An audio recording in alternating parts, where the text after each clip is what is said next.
Aditya Degree Colleges, leading companies low 10,000 plus placements with 13.5 lakhs highest package.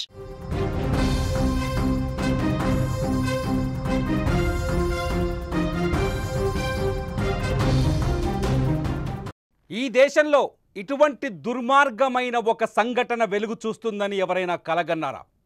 ఈ దేశంలో మనుషులు ఇంత రాక్షసత్వంతో ఉంటారని ఎవరైనా ఊహించారా?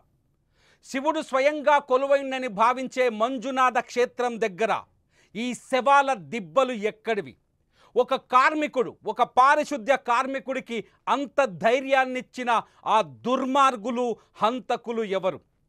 ధర్మస్థలి, కర్ణాటక ధర్మస్థలిలో వెలుగు చూస్తున్న 100 శవాల కథలను చూస్తే ఇప్పుడు ఇలాంటి ప్రశ్నలే వెలుగులోకి వస్తున్నాయి. 100 మంది మహిళల్ని, బాలికల్ని తీసుకొచ్చి నగ్నమైన వాళ్ళ శవాలని, కొందరినైతే స్కూల్ యూనిఫామ్లోనే తీసుకొచ్చినట్టుగా తెలుస్తోంది, నగ్నమైన వాళ్ళ శవాలని ఇక్కడ పాతిపెట్టిన ఆ దుర్మార్గులు ఎవరు? వాళ్ళను హత్య చేసిన ఆ హంతకులు ఎవరు? కర్ణాటక ప్రభుత్వం వణికిపోతోంది. దేశం మొత్తం ఇప్పుడు ఈ వ్యవస్థ పైన, ఈ వ్యవహారం పైన మాట్లాడుతోంది. కర్ణాటకలోని ధర్మస్థలి మంజునాథ స్వామి క్షేత్రం, స్వయంగా ఆ శివుడే కాశీ నుంచి, ఆ శివుడే వచ్చి అక్కడ కొలువైనట్టుగా భావిస్తారు హిందూ ధార్మిక ప్రజలు. హిందూ ప్రజలు అక్కడి శివుణ్ణి ఎంతో ప్రేమతో కొలుస్తారు. ముఖ్యంగా కర్ణాటకలో మంజునాథ క్షేత్రానికి ఉన్న ప్రాధాన్యత వేరు. అటువంటి మంజునాథుని సాక్షిగానే 100 శవాలను పాతిపెట్టారంటే అంత ధైర్యం ఏ నేరస్తుడికుంది? అంత శక్తి ఏ నేరస్తుడికుంది? ఒక కార్మికుడి ద్వారా ఈ దుర్మార్గం అంతా జరిగినట్టుగా తెలుస్తోంది. ఆ కార్మికుడు ఒక విజిల్ బ్లోయర్ అక్కడుండే, అంటే ధర్మస్థలిలో దాదాపు 10 ఏళ్లకు పైనే పనిచేసినట్టుగా తెలుస్తోంది. ఒక దళిత కుటుంబానికి చెందిన కార్మికుని కొందరు వ్యక్తులు బెదిరించి డెడ్ బాడీలను తీసుకొచ్చి, అవి కూడా కేవలం మహిళలు, బాలికల డెడ్ బాడీలే. మీరు చూస్తున్నారు వీడియోలు. కోర్టుకి ఆ కార్మికుడు ఎవరైతే ఈ 100 శవాలని ధర్మస్థలిలోని ఆ నది పక్కన పాతి పెట్టాడో ఆ వ్యక్తిని కోర్టుకు తీసుకొస్తున్న విజువల్స్ చూస్తున్నారు. ఇతనే 100 శవాలని, దాదాపు మొహానికి మాస్క్ వేస్తుంది, ఇతనే 100 శవాలని, మహిళల 100 శవాలని, అందులో బాలికలు ఉన్నారు, మహిళలు ఉన్నారు, కొందరు పురుషుల శవాలు కూడా ఉన్నట్టుగా తెలుస్తుంది. 100 డెడ్ బాడీలను తీసుకొచ్చి అక్కడి నది పక్కన, ధర్మస్థలి ఆలయం పక్కనున్న నది పక్కన పాతి పెట్టినట్టుగా సమాచారం అందుతోంది. అతనే చెప్పాడు, దాదాపు 10 ఏళ్ల పాటు ఈ కార్మికుడు, ఈ పారిశుద్ధ్య కార్మికుడు, అతని పేరు ఇంతవరకు మనకు బయటకు రాలేదు, ఈ పారిశుద్ధ్య కార్మికుడు విజిల్ బ్లోయర్గా పనిచేసేవాడు. 10 ఏళ్ల పాటు ఆయన అక్కడి నుంచి, అంటే ధర్మస్థలిలో ఉండకుండా పారిపోయి 2014లో పారిపోయాడు. 2024లో అక్కడికి వచ్చాడు. వచ్చిన వెంటనే 24 నుంచి ఇప్పటి వరకు అతనిలో పాప భీతి పెరిగిపోయింది. చనిపోయిన మహిళలు, అతను పాతిపెట్టిన, ఎందుకంటే అతను డెడ్ బాడీస్ ఎక్కడ పాతిపెట్టాడో అతనికి చాలా బాగా తెలుసు. ఏ ప్లేస్లో ఏ డెడ్ బాడీ ఉంది, ఆ డెడ్ బాడీ పైన ఎటువంటి గాయాలు ఉన్నాయి, వాళ్ళని ఏ పరిస్థితుల్లో ఆ మృతదేహాన్ని, ఆ డెడ్ బాడీని, ఆ మహిళ మృతదేహాన్ని తీసుకొచ్చి అప్పగించారు అతనికి అనే విషయం చాలా బాగా తెలుసు. కాబట్టి అవన్నీ ఊహించుకొని ఆయన అదే ధర్మస్థలిలో తన నివాసంలో, తన ఇంట్లో నిద్రపోలేకపోయాడు. భయంతో పోలీసుల ముందుకు వచ్చారు. ఒకసారి ఒరిజినల్ కథలోకి వెళ్దాం. ఒరిజినల్ కథలోకి వెళ్తే కర్ణాటకలో ఉంటుంది ధర్మస్థలి. ఈ కర్ణాటకలో ఉన్న ఈ ధర్మస్థలికి బెల్తంగడి, అంటే ఉత్తర కర్ణాటక జిల్లా బెల్తంగడి జిల్లాలో ఉంటుంది, తాలూకాలో ఉంటుంది ఈ ధర్మస్థలి ఆలయం గురించి భారతదేశంలో ఉన్న హిందువులు ఎవరికి చెప్పాల్సిన పని లేదు. ధర్మస్థలంలో ఉన్న మంజునాథ స్వామిని కొలవని శివభక్తులంటూ ఈ దేశంలో ఎవరూ లేరు. అటువంటి ధర్మస్థలిలో 1998 నుంచి 2014 వరకు ఒక దుర్మార్గం జరిగింది. ఆ దుర్మార్గం చిమ్మ చీకట్లో ఎవరికి తెలియకుండా కొందరు డబ్బున్న, పలుకుబడి ఉన్న మదహంకారులు, మదంతో రగిలిపోతున్న, మదంతో అధికారంతో రగిలిపోతున్న కొందరు వ్యక్తులు, కొందరు మహిళల్ని, అమాయకురాలైన మహిళల్ని అట్టకాయించి అత్యాచారం చేసి, ఆ తర్వాత హత్య చేసి ఆ మృతదేహాలను తీసుకొచ్చి ఈ పారిశుద్ధ్య కార్మికుడికి అప్పగించేవారు. అతను చెప్తున్నాడు, నన్ను బెదిరించారు అని. 1994 నుంచి 2014 వరకు నన్ను భయపెట్టి, బెదిరించి డెడ్ బాడీలని బలవంతంగా నా చేత పూడ్చి పెట్టించారని, ఆ శవాలన్నింటినీ పూడ్చి చేశాను అని చెప్తున్నాడు ఆ విజిల్ బ్లోయర్, ఎవరైతే ఆ పారిశుద్ధ్య కార్మికుడు ఉన్నాడు. 2014లో ఎందుకు ఆపేశావని అతన్ని అడిగితే ఒక విచిత్రమైన, భయంకరమైన నిజం చెప్పాడు. అఘాయిత్యాలకు గురైతున్న మహిళల శవాలని పాతిపెడుతున్న నా కుటుంబంలోనే ఒక మహిళని అత్యంత దారుణంగా, ఒక బాలికని అత్యంత దారుణంగా లైంగికంగా వేధించారు. ఆ లైంగిక వేధింపుల తర్వాత తనకు ఆ ప్రాంతంలో ఉండే అర్హత లేదని, ఆ పని చేసే శక్తి తనలో లేదని అక్కడి నుంచి పారిపోయినట్టుగా చెప్తున్నాడు. ఈ శవాలను వరుసగా అతని చేత పాతి పెట్టించడం వల్లే అక్కడి నుంచి పారిపోయినట్టుగా తను ఒప్పుకున్నాడు. దీంతో ఒక్కసారిగా 10 ఏళ్ల పాటు ఆ కార్మికుడు అదృశ్యమయ్యాడు. 2014 నుంచి 2024 వరకు ధర్మస్థలి ఏరియాలో అతను కనిపించలేదు. ఇది నిజం. 2024లో తిరిగి వచ్చాడు. మళ్ళీ తన బతుకు తను బతకాలనుకున్నాడు. కానీ తను పాతి పెట్టిన శవాలన్నీ గుర్తుకొచ్చాయి.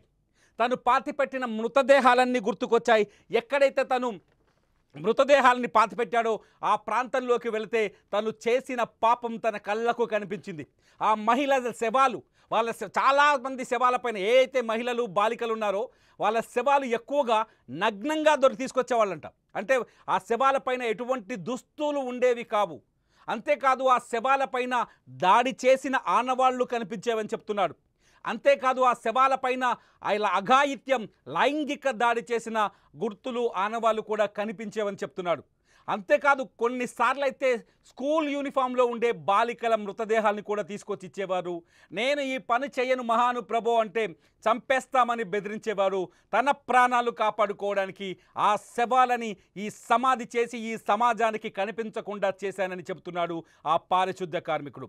నోరు తెరిచిన ఆ పారిశుద్ధ్య కార్మికుడు ఇప్పుడు ఒక్కసారిగా భారతదేశ ప్రజలందరినీ విస్మయంలోకి నెట్టేశాడు. భారతదేశంలో ఒక పవిత్రమైన ఆలయం సమీపంలో ఇటువంటి దుర్మార్గమైన చర్య జరిగిందా అని ప్రతి ఒక్కరిని ఆలోచింపజేస్తున్నాడు. ఎందుకు బయటపెట్టావు స్వామి ఈ విషయాన్ని అని ఇవాళ అడిగితే చనిపోయిన మహిళల పాప భీతి తనను వెంటాడిందని చెప్తున్నారు. ఒక హత్యని దాచిపెట్టిన పాప భీతి తనను వెంటాడిందని, కంటి నిండా నిద్రపోలేదు, కడుపు నిండా అన్నం తినలేదు, సుఖం అనే దానికి దూరమైపోయాను, ఈ జీవితం ఇంతేనా, నేను నిజాన్ని బయట పెట్టకపోతే ఆ పాపం తన కుటుంబాన్ని ఏళ్ల తరబడి దశాబ్దాల తరబడి వెంటాడుతుందనే నిర్ణయానికి వచ్చే ఈ విషయాన్ని బయటపెట్టానని చెప్తున్నాడు. ఈ నెల జూన్ 3వ తేదీన ఆ కార్మికుడు నేరుగా పోలీస్ స్టేషన్కి వెళ్ళాడు. ధర్మస్థలి పోలీసుల దగ్గరికి వెళ్ళి నేరుగా కూర్చొని పోలీసులకు ఒక ఫిర్యాదు చేశాడు. అయ్యా, నేను 1998 నుంచి 2014 వరకు నేను 100 మంది మహిళల శవాలని పాతిపెట్టాను ఈ ధర్మస్థలి పక్కనే ఉన్న ఈ నది పక్కన అని. ఎందుకు నది పక్కనే పాతిపెట్టామంటే నది జలాలు వచ్చినప్పుడు అక్కడ నీళ్లు ఇంకి ఆ శవాలు వేగంగా కుళ్ళిపోతాయి, మట్టిలో కలిసిపోతాయి, అందుకనే నదీ పరివాహక ప్రాంతంలో పాతిపెట్టానని చెప్పాడు. అతని మాటలు విన్న పోలీసులకు కళ్ళు బయర్లు కమ్మాయి. నిజంగా ఇటువంటి సత్యాన్ని వినే శక్తి కూడా అవసరం. ఆ శక్తి ఇక్కడి ప్రజల్లో లేదు. మీరు వీడియో చూస్తున్నారు, మీలో ఉందా? నేను 100 మంది శవాలని పాతిపెట్టాను అక్రమంగా, ఎవరి కంట పడకుండా అని ఒక వ్యక్తి వచ్చి మీకు చెప్తే మీరు ఎలా ఫీల్ అవుతారు చెప్పండి? ఆ వినే శక్తి మీకుంటుందా? నిజంగానే అదిరిపోయారు ధర్మస్థలి పోలీసులు. అతని మాటలు కర్ణాటక రాజకీయాల్లో ఊహించని ఒక దుమారాన్ని సృష్టించాయి. అతని మాటలు ఏదైతే మంజునాథ స్వామి పరమ పవిత్రంగా భావించే మంజునాథ స్వామి ఆలయంలో, మంజునాథ స్వామి పాలక మండలిలో ఊహించని ఒక షేక్, ఒక బ్లాస్టింగ్ లాంటి లాగా అతని మాటలు వినిపించాయి. అతను చెబుతున్న సత్యాలు నగ్న సత్యాలు. నిజానికి ఇప్పటి వరకు అతను ఎవరిపైన ఆరోపణలు చేశాడు, అతనికి శవాలు ఇచ్చింది ఎవరో అన్నది విషయం కూడా పోలీసులకు తెలుసు, కానీ ఆ విషయాన్ని బయట పెట్టలేకపోతున్నారు. ఇప్పుడు కర్ణాటకలో జరుగుతున్న చర్చ అంతా అదే. ఎందుకంటే ధర్మస్థలిలో ఆ శవాలని పాతిపెట్టింది ఎవరు? ఆ వివరాన్ని వెలికి తీసేందుకు ఇప్పటికే కర్ణాటక ప్రభుత్వం తొలుత కొంత ఆలోచించింది. కానీ అక్కడి బీజేపీ ప్రధాన ప్రతిపక్షంగా ఉంది. బీజేపీకి అధికార కాంగ్రెస్కు మధ్య ఈ 100 శవాల వివాదం తీవ్ర దుమారాన్ని రేపుతోంది. కాంగ్రెస్ ప్రభుత్వం అయితే కర్ణాటక మహిళా కమిషన్ ఇచ్చిన ఫిర్యాదుతో కాంగ్రెస్ ప్రభుత్వం అక్కడ సీనియర్ ఐపీఎస్ అధికారి ప్రణవ్ మహంతితో ఒక సిట్ని ఏర్పాటు చేసింది. ప్రణవ్ మహంతి ఈ కార్మికుడు చెప్పినవి నిజాలా అబద్ధాలా అని విచారించే పనిలో పడ్డారు. అయితే ఈ కార్మికుడు కొన్ని ఫోటోలని, అట్లాగే కొన్ని తను పాతిపెట్టిన చోట ఎవరైతే ఈ విజిల్ బ్లోయర్ ఉన్నాడో పారిశుద్ధ కార్మికుడు 100 శవాల్ని పాతిపెట్టానని ఇప్పుడు ఈ భయంకరమైన నిజాన్ని వెలుగులోకి తీసుకొచ్చాడో ఈ పారిశుద్ధ్య కార్మికుడు కొన్ని విషయాల్ని ఆధారాలతో సూచించినట్టుగా తెలుస్తోంది. ఆ శవాల్ని పాతిపెట్టిన ప్రాంతాల్ని పోలీసులకు చూపించాడు. ఆ శవాల్ని పాతిపెట్టిన చోట తవ్వి వాళ్ళ అస్థిపంజరాల్ని వెలికి తీశాడు. ఆ శవాల్ని పాతిపెట్టిన వాళ్ళ మృతదేహాలు ఎలా ఉంటాయో చెప్పాడు. మొత్తం అతను చెప్పిన మాటలకి ఆధారాల్ని కూడా అందించినట్టుగా తెలుస్తుంది. అంతేకాదు తనకు శవాల్ని అప్పగించిన వ్యక్తుల పేర్లను కూడా కర్ణాటక పోలీసులకు చెప్పారు. కానీ ఇంతవరకు ఆ వివరాలు ఇంకా బయటకు రావాల్సి ఉన్నాయి. ఇప్పటికే కర్ణాటకలోని మానవ హక్కుల సంఘాలు కావచ్చు, మహిళా సంఘాలు కావచ్చు, వివిధ రాజకీయ పార్టీలు కావచ్చు, ఎవ్వరు ఆ మృతదేహాలకి కారకులు ఎవరు, అంత 100 మందిని చంపిన దుర్మార్గులు ఎవరు అనే ప్రశ్న తలెత్తుంది. ఇక్కడ ఒకసారి ఆలోచించు. ఆలోచిస్తే మనకు అర్థమవుతుంది ఈ 100 మందిని చంపింది ఒకే వర్గం అని అర్థమవుతుంది. ఒకవేళ ఇది నిజమైతే ఈ 100 మంది మహిళల్ని చంపింది ఒకే వర్గం అని అర్థమవుతుంది. ఆ మహిళల్ని ఎలా పిక్ చేశారు, ఎలా లోబర్చుకున్నారు, ఎలా అఘాయిత్యానికి పాల్పడ్డారు, ఎలా చంపేశారనే విచారణ ఇప్పుడు జరగాల్సి ఉంది. ఆ మహిళల్ని గుర్తించడానికి ఇప్పటికే ప్రభుత్వం వేసిన సిట్ రంగంలోకి దిగింది. ఆ డెడ్ బాడీలని, వాళ్ళ ఎముకల్ని, వాళ్ళ అస్థిపంజరాలను తీసుకొని DNA టెస్టులకు పంపించింది. అంతేకాదు ఎవరైతే ఈ నగ్న సత్యాన్ని బయటపెట్టారో, ఎవరైతే ఈ భయంకర సత్యాన్ని బయటపెట్టాడో ఆ పారిశుద్ధ్య కార్మికుని కోర్టుకు తరలించారు. ఆ పారిశుద్ధ్య కార్మికుడికి ప్రాణభయం ఏర్పడింది. ఇప్పుడు అతని హత్య చేసే అవకాశం కూడా ఉండొచ్చు. అందుకని అతనికి టైట్ సెక్యూరిటీని ఏర్పాటు చేశారు. మొత్తం కర్ణాటకని ఇప్పుడు ఈ సమస్య దుమ్ము రేపుతోంది, దుమారు రేపుతోంది. అయితే బీజేపీ నాయకులు కొందరు, కర్ణాటక బీజేపీ నాయకులు కొందరు కొన్ని విచిత్రమైన వ్యాఖ్యలు చేశారు, కొంత ఆసక్తికరమైన వ్యాఖ్యలు చేశారు. ఎందుకంటే ప్రపంచంలోనే అత్యంత పవిత్రమైన ప్రాంతం ధర్మస్థలి. ఇక్కడ మంజునాథ స్వామి స్వయంగా మానస సరోవరం నుంచి నేరుగా వచ్చి కొలువయ్యాడని హిందువులు విశ్వసిస్తారు. ఆ మంజునాథుడిని యావత్ కర్ణాటక పూజిస్తుంది. అటువంటి మంజునాథ క్షేత్రానికి అపకీర్తిని తీసుకురావడానికి, అటువంటి మంజునాథ క్షేత్రం పైన లేనిపోని నిందలు వేయడానికే ఈ ప్రయత్నం జరిగిందని చాలా స్పష్టంగా చెబుతున్నారు అక్కడ బీజేపీ నేతలు. అయితే 2 కోణాల్లో కూడా ఇప్పుడు సిట్ ఆలోచించాల్సిన అవసరం ఉంది. ఈ కార్మికుడు చెప్పిన మాటలు నిజమా? 1, ఈ కార్మికుడు చెప్పిన మాటల వెనుక వాస్తవాలు ఎంతవరకు ఉన్నాయి? 2, హంతకులు ఎవరు, వాళ్ళని ఎలా పట్టుకోవాలి అనేది 3, అంతేకాదు మంజునాథ క్షేత్రానికి ఈ హత్యలకు ఏమైనా సంబంధం ఉందా అనేది 4. ఇవన్నీ ఇప్పుడు వెలికి తీయాల్సిన అవసరం ఉంది. కొంతమంది ఆరోపణలు చేస్తున్నారు, సోషల్ మీడియాలో కొన్ని కామెంట్స్ రాస్తున్నారు. ఇవి ఎంతవరకు నిజమని నేను చెప్పలేను, కానీ ఆ కామెంట్స్ గురించి మీకు చెప్పాలనుకుంటున్నాను. ఏంటంటే మంజునాథ క్షేత్రానికి సంబంధించిన ఆలయ మేనేజ్మెంట్కి హత్యలకి సంబంధం ఉందని చెప్తున్నారు. కొందరు ధనవంతులకు ఈ హత్యలకి సంబంధం ఉందని మరికొందరు రాస్తున్నారు. అంతేకాదు మహిళా కమిషన్ అట్లాగే వివిధ పార్టీల మహిళా నాయకురాళ్ళు కూడా కొన్ని డిమాండ్లు చేస్తున్నారు.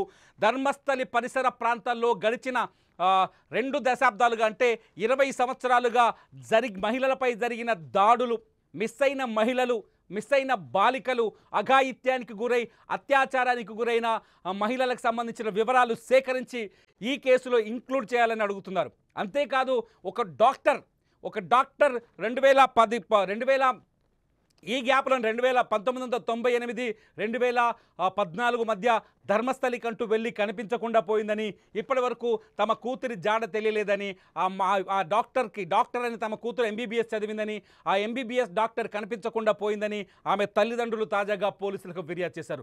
ఒక్కసారిగా ఊహించని విధంగా యావత్ భారతదేశం మొత్తం అదిరిపోయే, ఆశ్చర్యపోయే, అవాక్కయ్యే ఈ సంఘటన ఇప్పుడు మొత్తం దేశ ప్రజల్ని ప్రశ్నించే ఆందోళనలో పడేసింది.